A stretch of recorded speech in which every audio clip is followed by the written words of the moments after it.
Bismillahirrahmanirrahim. Assalamualaikum warahmatullahi wabarakatuh.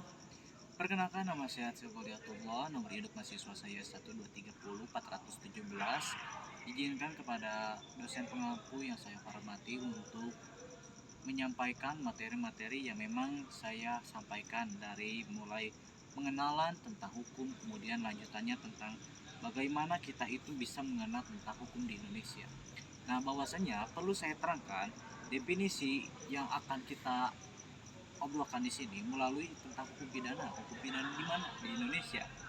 Yang mana keseluruhan dari peraturan-peraturan yang menentukan perbuatan apa yang dilarang dan termasuk yang memang tindak pidana, serta menentukan hukuman apa yang dapat dijatuhkan kepada orang tersebut gitu, ataupun yang melakukannya. Pertama, hukum pidana ada dua, subjektif dan objektif, yang mana itu meliputi beberapa akan pasal-pasal tersebut. Dikodifikasi KUHP dan tidak dikodifikasikan. Yang bagian ketiga, bagian umum dan khusus. Nah, kemudian lanjutan, suatu perbuatan dapat dikategorikan kalau misalkan peristiwa tersebut perbuatan pidana apabila memenuhi unsur-unsur berikut gitu. Yang pertama, unsur objektif. Nah, di sini kita menjelaskan adanya peraturan yang diatur oleh peraturan undang-undang pidana berlainan dengan unsur subjektif gitu, yang mana adanya orang atau pelaku yang bertanggung jawab atas perbuatannya gitu. Kemudian kalau di sini kita telah lagi syarat-syarat yang harus dipenuhi dalam berbicara tentang hukum pidana ataupun suatu peristiwa pidana tersebut, antara lain ada 5 gitu. Mari kita sebutkan apa saja. Yang pertama, harus ada suatu perbuatan, itu yang bakal menjadi sebuah syaratnya yang pertama. Kemudian perbuatan sesuai dengan hukum gitu.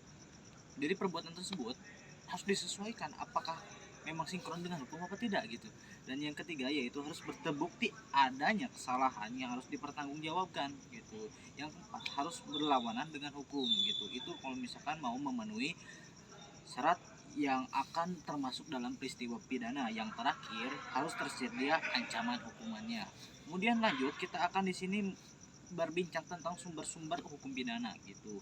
Yang mana secara sistematika kitab undang-undang hukum pidana antara lain ada 3 gitu. Yang pertama, buku 1 tentang ketentuan umum pasal 1 sampai 103 gitu.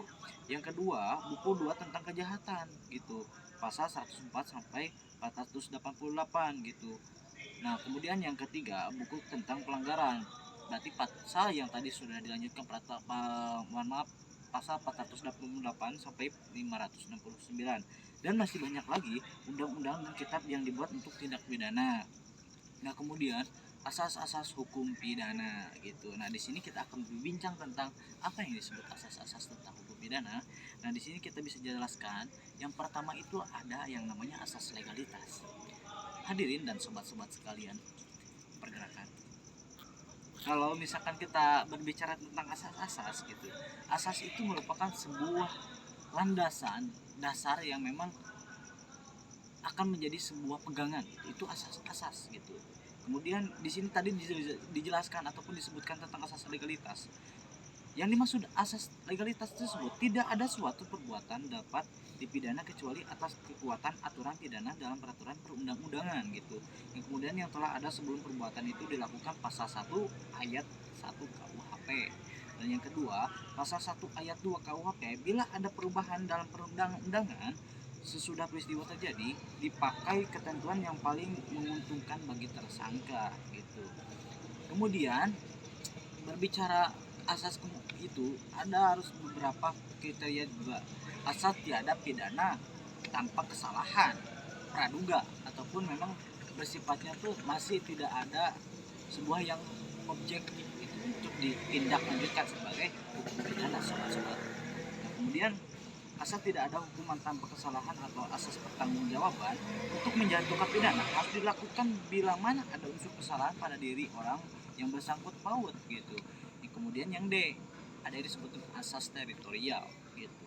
Artinya ketentuan hukum pidana Indonesia berlaku atas semua peristiwa pidana yang terjadi di daerah yang menjadi wilayah teritorial negara kesatuan Republik Indonesia, termasuk pula kapal berbendera Indonesia, pesawat terbang berbendera Indonesia, ataupun memang plat nomor gitu ya. dan gedung kedaulatan dan konsul Indonesia di negara masing-masing. Misalkan itu ada sebuah building ataupun bangunan diplomat seperti kedubes, itu teritorial punya Indonesia gitu, namun diberikan hak otoritas. Nah lanjut, kita di sini akan berbicara tentang asas nasionalis gitu.